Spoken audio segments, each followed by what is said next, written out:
Sayxunobodlik Elmurod Mamatqulov viloyat rahbari Erkinjon Turdimov rahbarligida tadbirkorlar bilan o'tkaziladigan uchrashuvda ishtirok etish uchun ro'yxatdan o'tgan 65 nafar tadbirkorlardan biri. U tumandagi fermer xo'jaliklarini qiynab kelayotgan muammolarini bildirdi. Uning bildirishicha 1500 metr ariqni betonlash ishlari mas'ullar tomonidan kechiktirilmoqda hamda bu jarayon tezkor amalga oshirilmasa, fermerlar uchun katta zarar keltirilishi mumkin. Bu masalada fermerlarga amaliy yordam ko'rsatiladigan bo'ldi. Shu bilan birgalikda tumanning Olg'obos mahallasi fuqarolarning ham muammosi yechiladigan bo'ldi.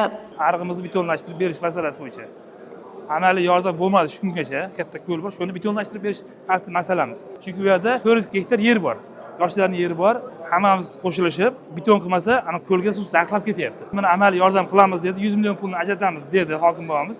Katta rahmat. 10 kun ishida xalqqa beramiz dedi. Prezidentimizga avvalo rahmat. Bizlarni, tadbirkorlarni, yoshlarni qo'llayotganiga hamisha rahmat aytib qolamiz.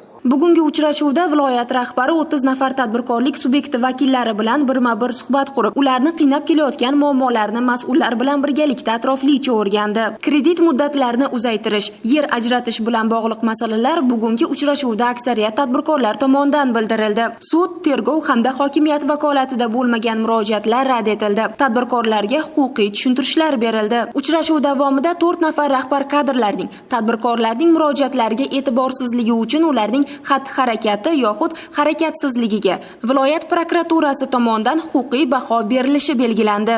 Yakunda bugungi uchrashuvda ishtirok etish uchun ro'yxatdan o'tgan tadbirkorlardan 35 nafarning muammosi uchrashuvga qadar hal bo'lganligi e'tirof etilib, tadbirkorlarning bugun bildirgan muammolari viloyat hokimligi tomonidan nazoratga olindi.